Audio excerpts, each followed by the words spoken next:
किताबें पीढ़ियों को संपन्न बनाती हैं और स्कूल कॉलेज द्वारा लाइब्रेरी के लिए खरीदी गई किताबें लेखकों को।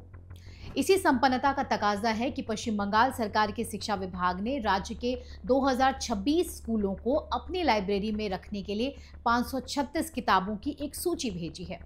इस सूची में रविन्द्रनाथ टैगोर, अवनींद्रनाथ टैगोर, शरद चंद्र, सुनील गंगोपाध्याय, शिशेंद्र Mukhopadhyay, Tarashankar Bandopadhyay, Charles Dickens, Bernard Shaw और ममता बनर्जी जैसे लेखक लेखिकाओं की किताबें हैं।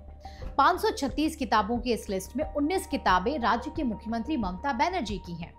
सरकार की ओर से इन किताबों को लाइब्रेरी में रखने के लिए हर स्कूल को 1 लाख रुपए आवंटित हुए हैं। हम सब जानते हैं कि ममता बनर्जी बहुमुखी प्रतिभा की धनी नेत्री हैं। पेंटिंग की उनकी प्रतिभा ने पूर्व में उन्हें ख्याति दिलाई है।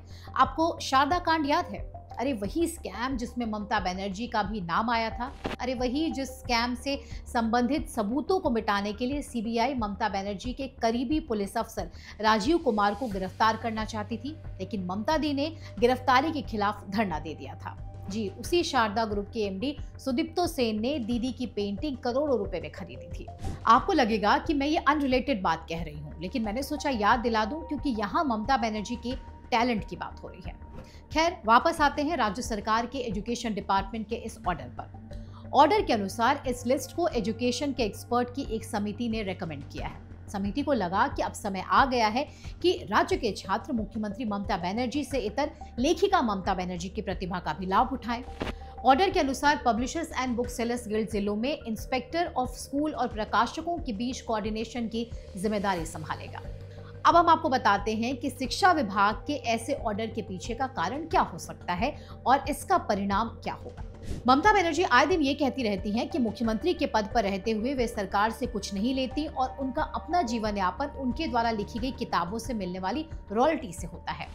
ऐसे में सरकारी स्कूलों की लाइब्रेरी के लिए किताबों का जो सेट बनाया गया है उनमें और लेखकों की किताबें भले हों, लेकिन कौन सा सरकारी स्कूल होगा जो राज्य के मुख्यमंत्री द्वारा लिखी गई किताबें न खरीदेगा?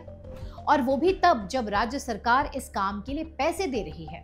और उनकी किताबें बिकेंगी तो प्रकाशक को पैसे जाएंगे और प्रकाशक को पैसे जाएंगे तो ममता दी को रॉयल्टी मिलेगी। जैसा हमने आपको पहले ही बताया कि ममता दी बहुत टैलेंटेड हैं। वे किताबें लिखती हैं, गाना गाती हैं, पेंटिंग करती हैं, लेक्चर देती हैं, सरकार चलाती हैं और भारतीय परिधान में विदेशी सड़कों पर दौड़ भी लगा सकती हैं। वैसे ममता बनर्जी अपने लेखन के लिए कई पुरस्कार पा चुकी हैं। ऐसे में यह भी जरूरी है कि उनके अनुभव का लाभ राज्य के छात्रों को मिले। साल 2023 में पहले उनकी कविताओं को प्राइमरी स्कूल के छात्रों को पढ़ाने के लिए रेकमेंड किया गया। शायद उस प्रोजेक्ट की सफलता थी कि अब यह फैसला किया गया है कि सेकेंडरी और हायर सेकेंडरी के छात्र भी उनके लेखन से लाभ उठाएं। कल्पना करें कि रविन्द्रनाथ टैगोर, चार्ल्स डिकेंस और बर्नार्ड की किताबें पढ़ने के साथ साथ छात्र ममता दी की किताबें भी पढ़ेंगे तो उनकी मुलाकात लेखन के नए आयाम और मजबूत सोपान से होगी। ममता दी पश्चिम बंगाल को अपने शासन प्रशासन से चकित कर ही रही थी, पर अब अपनी किताबों से भी करेंगे। आपका उनके इस फैसले पर क्या कहना है, हमें कमेंट करके जरूर बताएं। चलते चलते हम आपको ममता बनर्जी की एक बांग्ला कविता का हिंदी अनुवाद भी पढ़कर सुनाते हैं। आम जामुन अनारस, चलो जाए बनारस।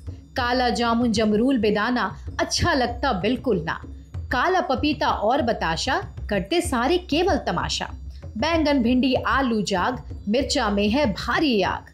नीम का पत्ता और करेला, देख के सर दुखे आइला। सबसे स्वादिष्ट आलू भाजा, खाने में है अद्भुत मजा। मूढ़ी लगती भात से tasty, chanachur is my bestie. चना मूंगफली से मुख खिलते, काश अगर ये रोज ही मिलते। बड़ा झमेला खाने में है, तरकारी और दाने में है। जो हो टेस्टी वो खाऊंगी, नहीं तो व्रत मैं कर जाऊंगी।